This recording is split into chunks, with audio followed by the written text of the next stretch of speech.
નમસ્કાર મિત્રો, તમામનો ધર્મ બુકના આ અત્યંત ખાસ વિડીયોમાં સ્વાગત છે। મિત્રો, કેન્સર એક એવી અત્યંત ખતરનાક અને જીવને જોખમમાં મૂકી દેનારી બીમારી છે જે ખૂબ ધીમે અને ચૂપચાપ શરીરની અંદર ફેલાતી જાય છે અને જો સમયસર તેનું યોગ્ય સારવાર કે સાચી માહિતી ન મળે તો આ બીમારી માનવનું આખું જીવન પણ ખતમ કરી શકે છે।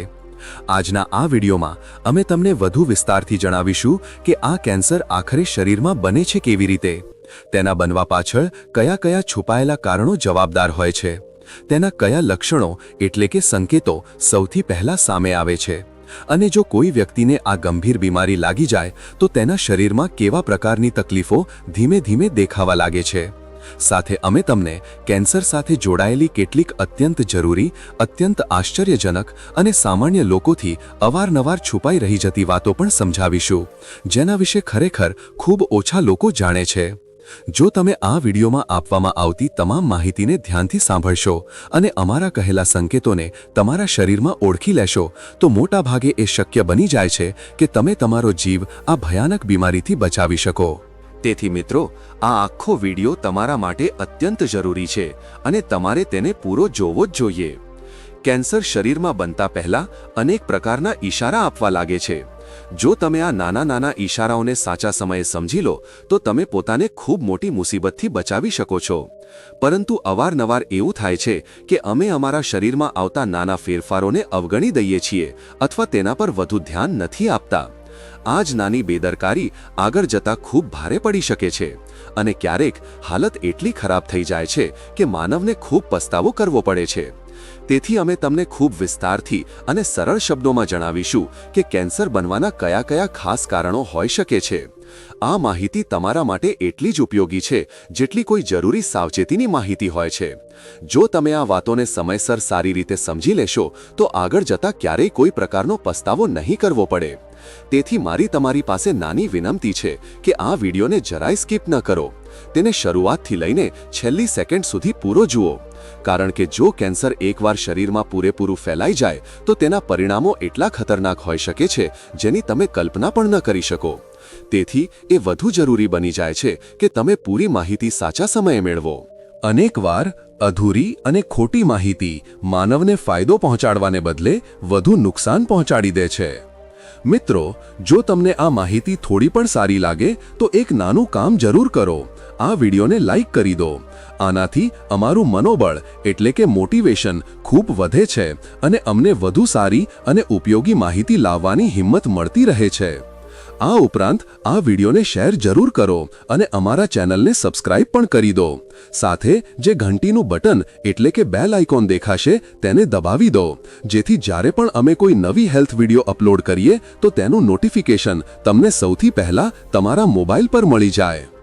હવે સૌથી પહેલા સમજીએ કે આ કેન્સર આખરે કેમ બને છે અને શરીરમાં કેવી રીતે શરૂ થાય છે, તેના બનવા પાછળ કયા કયા મોટા કારણો છુપાયેલા હોય છે અને સાથે કયા લોકોમાં આ બીમારીનું જોખમ બીજાઓથી વધુ જોવા મળે છે। મિત્રો, કેન્સર શબ્દ સાંભળતા જ લગભગ દરેક માનવના મનમાં એક ડર, બેચેની અને ગભરાહટ પેદા થઈ જાય છે। આ બીમારી લોકોના દિલ અને દિમાગ બંનેને ખૂબ ઝડપથી પરેશાન કરી દે છે। આ બીમારી ત્યારે બને છે જ્યારે શરીરની કોશિકાઓ જે સામાન્ય સ્થિતિમાં જરૂરિયાત મુજબ બને છે અને સમય આવતા તૂટીને ખતમ થઈ જાય છે, અચાનક કોઈ અવરોધ વિના સતત વધવા લાગે છે અને પોતાના પરથી પૂરું નિયંત્રણ ગુમાવી દે છે। સીધી અને સરળ ભાષામાં કહીએ તો શરીરના કોઈ પણ ભાગની કોશિકાઓ અચાનક પોતાના કંટ્રોલથી પૂરેપૂરી બહાર થઈ જાય છે અને અટક્યા વિના વધતી જાય છે। આ વધતી કોશિકાઓ ધીમે ધીમે કેન્સરનું સ્વરૂપ લઈ લે છે। જ્યારે આ કોશિકાઓ ખૂબ મોટી માત્રામાં એકઠી થઈ જાય છે તો તે મળીને એક સખત ગાંઠ બનાવી લે છે, જેને ટ્યુમર કહેવામાં આવે છે। આ ટ્યુમર પોતાની આસપાસના પેશીઓ અને અવયવોને પણ કમજોર કરીને નુકસાન પહોંચાડવા લાગે છે। આ વાત ધ્યાનમાં રાખવાની છે કે દરેક ટ્યુમર કેન્સર નથી હોતું। ઘણા ટ્યુમર એવા હોય છે જે શરીરમાં ફેલાતા નથી અને તેને કેન્સર નથી ગણવામાં આવતા, પરંતુ કેન્સરવાળી કોશિકાઓ એક જગ્યાએથી શરૂ થઈને શરીરના બીજા ભાગોમાં ફેલાવાની ક્ષમતા ધરાવે છે અને આ જ ફેલાવ માનવ માટે સૌથી ખતરનાક સાબિત થાય છે। વૈજ્ઞાનિક ભાષામાં કેન્સર પેદા કરનારા તત્વોને કાર્સિનોજન કહેવામાં આવે છે. કાર્સિનોજન અનેક પ્રકારની વસ્તુઓથી બની શકે છે, જેમ કે તમાકુ, તમાકુનો ધુમાડો, ઝેરી વાયુઓ, ગંદુ વાતાવરણ, કેટલાક ખાસ પ્રકારના વાયરસ અને ખૂબ ખરાબ લાઇફસ્ટાઇલ. કેન્સર આનુવંશિક પણ હોઈ શકે છે, એટલે કે પેઢીઓમાં ચાલતું પણ મળી શકે છે. આ ઉપરાંત ખૂબ ખરાબ આહાર, શરીરની રોગપ્રતિકારક શક્તિ ઓછી થવી અને તણાવવાળું જીવન પણ તેને વધારી શકે છે. તમે આ વાત જરૂર સાંભળી હશે કે કોઈ પણ બીમારીનું સારવાર જો સમયસર શરૂ કરી દેવામાં આવે તો બીમારીને પૂરેપૂરી ખતમ કરી શકાય છે. બિલકુલ એ જ વાત કેન્સર પર પણ લાગુ પડે છે. જો કેન્સરને તેના પ્રારંભિક તબક્કામાં ઓળખી લેવામાં આવે અને સમયસર સારવાર શરૂ કરી દેવામાં આવે તો તેને નિયંત્રણમાં રાખવું અને સાજું કરવું શક્ય છે. પરંતુ દુઃખની વાત એ છે કે મોટાભાગના લોકો કેન્સરના પ્રારંભિક સંકેતોને સમજી નથી શકતા અથવા તેને હલકા લઈ લે છે. આજે અમે તમને તે જ ખાસ સંકેતો અને લક્ષણો વિશે વિસ્તારથી જણાવીશું જે કેન્સરની શરૂઆત તરફ ઇશારો કરે છે. જો તમે તેને સાચા સમયે ઓળખી લો તો તમે તમારો જીવ આ જાનલેવા બીમારીથી બચાવી શકો છો.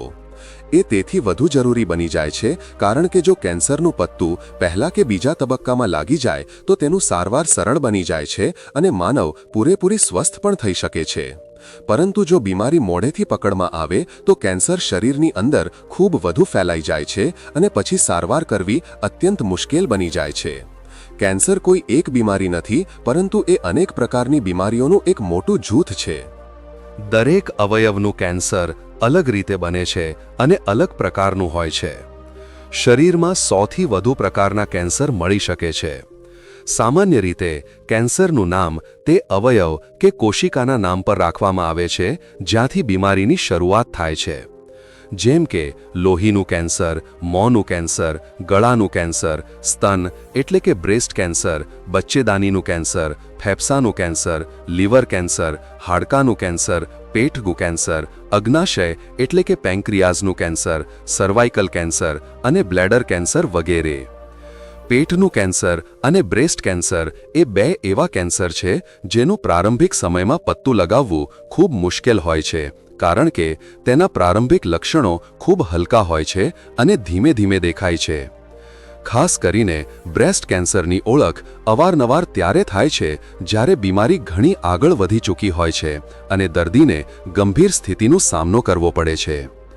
જ્યાં સુધી કોઈ સ્ત્રી કે પુરુષ આ પ્રારંભિક સંકેતોને સાચી રીતે સમજી શકે ત્યાં સુધી બીમારી અનેકવાર ખૂબ ઊંડાઈ સુધી ફેલાઈ ચૂકી હોય છે. પેટની અંદર જે પડ હોય છે તેની કોશિકાઓ જ્યારે ખરાબ થઈને પોતાના નિયંત્રણથી બહાર વધવા લાગે છે તો ત્યાંથી જ પેટનું કેન્સર શરૂ થાય છે.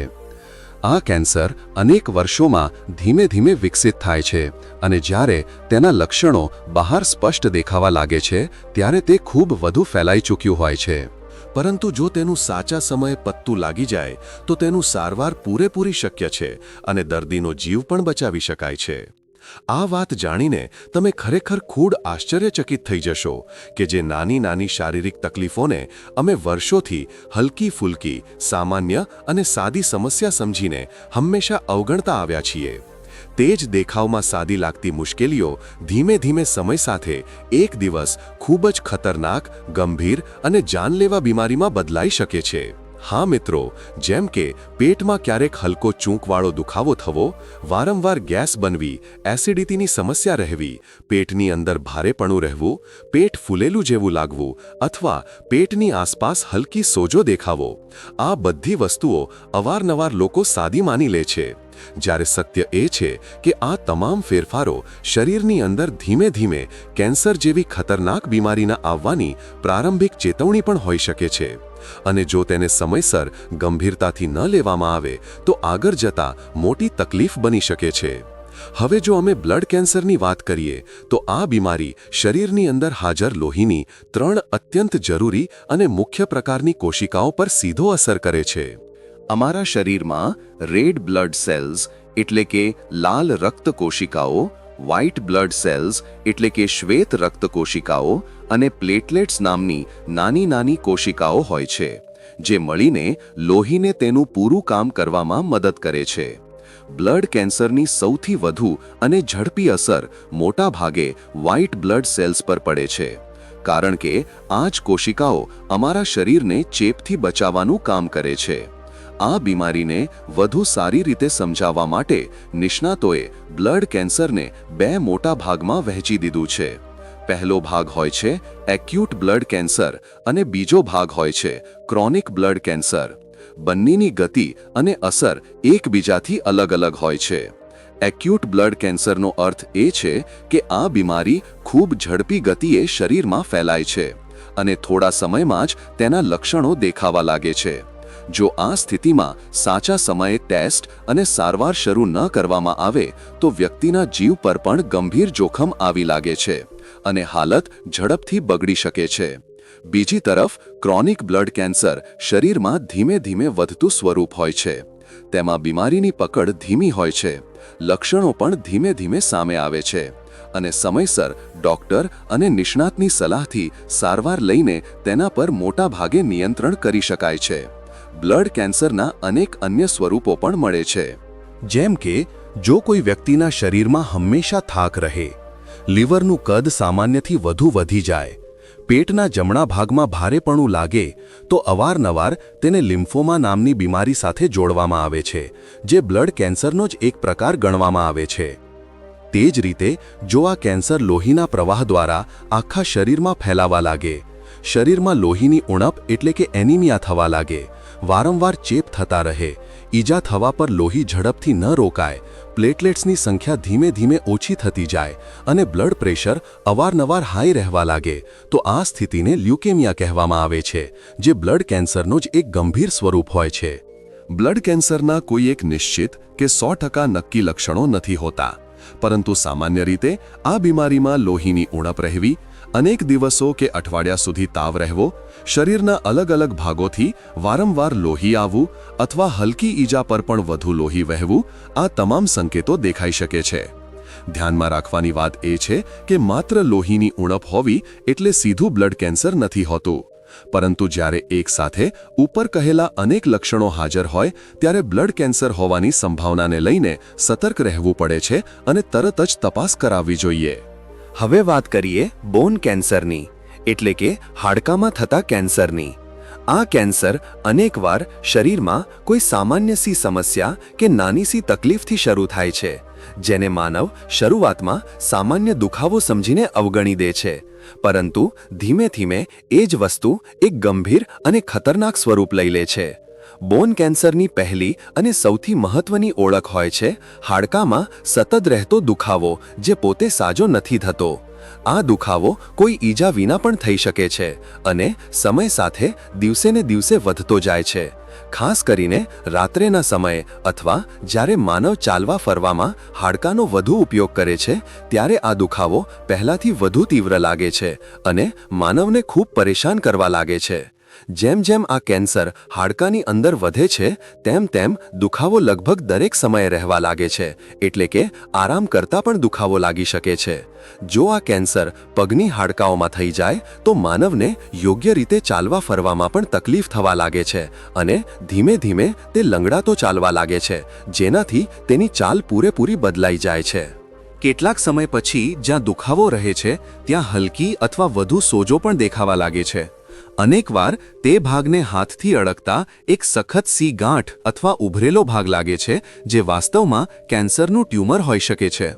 બોન કેન્સર હાડકાને અંદરથી કમજોર બનાવી દે છે, પરંતુ એ જરૂરી નથી કે દર વખતે તરત જ હાડકામાં ફ્રેક્ચર થઈ જ જાય.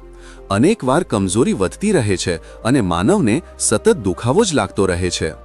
જે લોકો બોન કેન્સરથી પ્રભાવિત થાય છે તેમને અચાનક કોઈ એક ખાસ જગ્યાએ ખૂબ તીવ્ર દુખાવો લાગી શકે છે અને આ દુખાવો માત્ર 2-4 દિવસ નહીં પરંતુ અનેક મહિનાઓ સુધી સતત રહી શકે છે, જેનાથી તેમની રોજિંદી જિંદગી ખૂબ પ્રભાવિત થાય છે.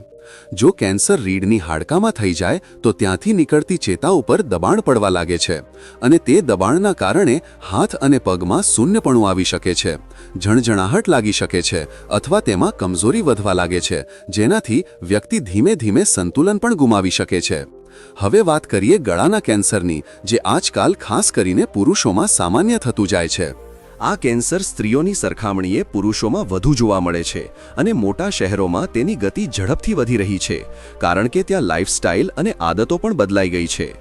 ગળાનું કેન્સર મુખ્યત્વે તે લોકોમાં વધુ મળે છે જે સિગારેટ, બીડી, તમાકુ, ગુટખા, ખૈની અથવા આવા કોઈ પણ ધૂમ્રપાન અને ચાવવાના પ્રોડક્ટનો લાંબા સમય સુધી ઉપયોગ કરે છે. પરંતુ માત્ર તે જ લોકો જોખમમાં નથી જે પોતે આ બધું લે છે, પરંતુ તે લોકો પણ જોખમમાં હોય છે જે તેમની પાસે બેસીને ધુમાડો પોતાના ફેફસામાં અંદર લે છે, જેમને પેસિવ સ્મોકર કહેવામાં આવે છે, એટલે કે તે ઈચ્છા વિના પણ ધુમાડાનું નુકસાન સહન કરી રહ્યા હોય છે. ગળાનું કેન્સર માત્ર વૃદ્ધાવસ્થામાં જ નહીં પરંતુ 20થી 25 વર્ષના યુવાનોમાં પણ દેખાવા લાગ્યું છે. પરંતુ સૌથી વધુ આ બીમારી તે લોકોમાં મળે છે જેમની ઉંમર લગભગ 40થી 50 વર્ષ વચ્ચે હોય છે. આ બીમારી તેથી વધુ ખતરનાક ગણવામાં આવે છે કારણ કે તેના પ્રારંભિક સંકેતો ખૂબ હલકા હોય છે અને લોકો તેને સામાન્ય ગળાની તકલીફ માનીને અવગણી દે છે. ધીમે ધીમે એ જ હલકી સમસ્યા ગળાની અંદર ટ્યુમર બનાવી દે છે અને ત્યાંની કોશિકાઓ પોતાના નિયંત્રણથી બહાર થઈને ઝડપથી વધવા લાગે છે.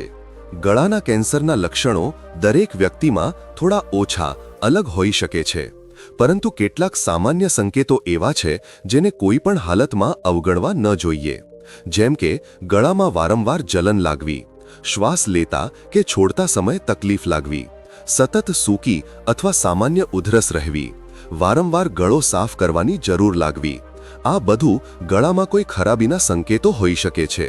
આ ઉપરાંત અવાજમાં ફેરફાર આવવો, જેમ કે અવાજ ભારે થઈ જવો, બેસી જવો અથવા પહેલા જેવો સ્પષ્ટ ન રહેવો, આ પણ ગળાના કેન્સરનો ખૂબ મહત્વનો સંકેત હોઈ શકે છે. કારણ કે કેન્સર વોઇસ બોક્સ એટલે કે સ્વરયંત્રને પ્રભાવિત કરે છે, જ્યાંથી અવાજ નીકળે છે. જો કોઈ વ્યક્તિનો અવાજ લાંબા સમય સુધી સામાન્ય ન રહે અને બદલાતો જ રહે તો એ એક ગંભીર ચેતવણી ગણવામાં આવે છે, જેને અવગણવું યોગ્ય નથી.